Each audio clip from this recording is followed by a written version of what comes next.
Mari kita berdoa sebelum kita belajar di bagian firman Tuhan. Bapa di surga, saat ini kembali kami boleh belajar di bagian firman Tuhan. Kiranya Roh Kudus menolong kami supaya kami bisa mengerti dan melakukannya. Di dalam nama Tuhan Yesus kami berdoa. Amin. Hari ini kita akan kembali merenungkan satu bagian dari surat Filipi. Filipi 2 ayat 12 sampai 18 saya berikan judul, bukan hanya menerima tetapi juga mengerjakan. Bukan hanya menerima tetapi juga mengerjakan. Pernahkah kita membutuhkan sesuatu, bahkan itu sangat mahal dan berharga? Kita menginginkan sesuatu yang sangat mahal dan berharga. Apa yang kita lakukan ketika kita sudah mendapatkannya? Apakah kita membiarkannya begitu saja, mengabaikannya, atau bahkan mungkin melupakannya? Saya yakin tentu kita akan menjaganya sebaik mungkin, menggunakannya sebaik mungkin. Mungkin dengan penuh ucapan syukur kita akan sharing, kita berbagi, aku sudah mendapatkan ini yang lama aku inginkan dan aku doakan. Aku tidak mau menyia-nyiakannya. Saudara, yang menarik kalau kita lihat bagian ini, sebagai orang yang sudah percaya kepada Kristus, ketika mereka sudah melihat kasih Kristus yang begitu besar di dalam hidup mereka, ketika mereka sudah mendapatkan bagian yang terbaik itu, anugerah yang terbesar itu, yaitu keselamatan yang Tuhan sudah berikan, apa yang seharusnya dilakukan oleh jemaat Filipi dan juga termasuk oleh kita? Apakah kita akan menjaga itu baik-baik? Apakah kita akan penuh dengan ucapan syukur, terima kasih Tuhan aku sudah diselamatkan? Atau kita membiarkan saja berlalu begitu saja tanpa kita peduli? Tentu kita akan meresponinya dengan kita memuji dan menyembah Tuhan. Tapi satu bagian yang menarik di bagian ini, karena itu tetaplah kerjakan keselamatanmu. Tetaplah kerjakan keselamatanmu.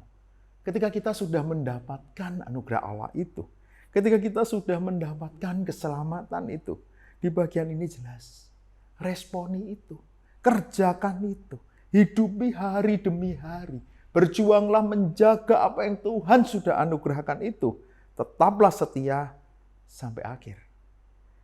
Saudara, yang menarik, tentu ini bukan dengan kekuatan kita sendiri. Ayat 13, karena Allah yang mengerjakan di dalam kamu baik kemauan maupun pekerjaan menurut kerelaannya. Lakukanlah segala sesuatu dengan tidak bersungguh-sungguh dan berbantah-bantahan. Kalau kita lihat di bagian ini dengan jelas, Tuhan kita luar biasa. Dia bukan hanya menyelamatkan kita, tapi Dia memampukan kita untuk hidup di dalam keselamatan itu.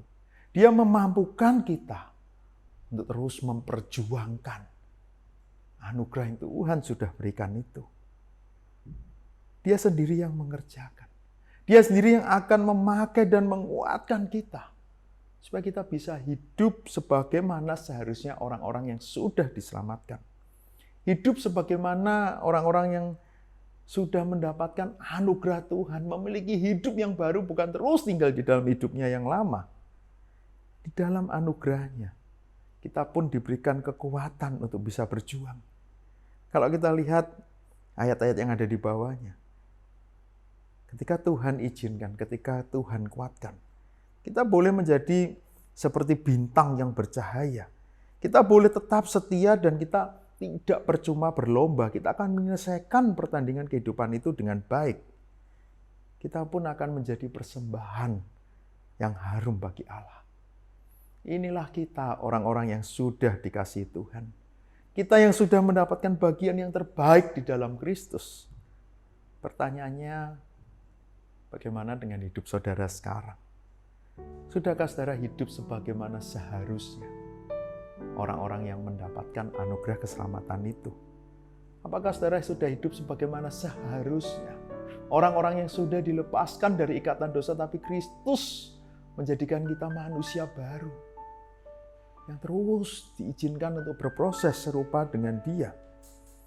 Sudahkah hidup saudara menjadi hidup yang kita membiarkan Tuhan memakai kita menjadi alatnya, memakai kita menjadi terang bagi orang-orang di sekitar kita yang ada di dalam kegelapan, memampukan kita untuk berjuang sampai akhir, memampukan kita untuk memberikan seluruh hidup kita sebagai persembahan bagi Tuhan? Itulah yang seharusnya kita lakukan sebagai orang-orang yang sudah diselamatkan. kerjakan keselamatan itu. Setialah sampai akhir. Mari kita berdoa. Bapa di surga, kami bersyukur untuk anugerah keselamatan yang Engkau sudah berikan. Terima kasih Tuhan. Mampukan kami supaya kami boleh mengerjakan keselamatan itu. Dengan apapun yang Tuhan percayakan, kami tidak mau sia-siakan hidup kami. Setiap kesempatan di dalam hidup kami mau hidup sebagaimana seharusnya orang-orang yang sudah Kau kasih. Kami mau terus mengasihi Tuhan, mengasihi sesama. Bahkan ketika Tuhan berikan kami talenta, berikan kami karunia untuk melayani Tuhan, kami tidak mau sia-siakan itu. Ketika Tuhan berikan kami kesempatan demi kesempatan untuk boleh berdampak, boleh berbuat sesuatu bagi orang-orang di sekitar kami tidak mau sia-siakan itu. Karena anugerah Tuhan bukan hanya berhenti ketika Tuhan menyelamatkan kami, tapi Tuhan akan terus memampukan kami, akan terus menolong kami, akan terus menguatkan kami untuk kami boleh setia sampai akhir. Inilah hidup kami Tuhan. Layakkan kami, supaya kami boleh sungguh-sungguh memiliki hidup yang berkenan kepadamu. Hidup yang menjadi persembahan yang harum bagi Engkau. Di dalam nama Tuhan Yesus kami berdoa. Amin.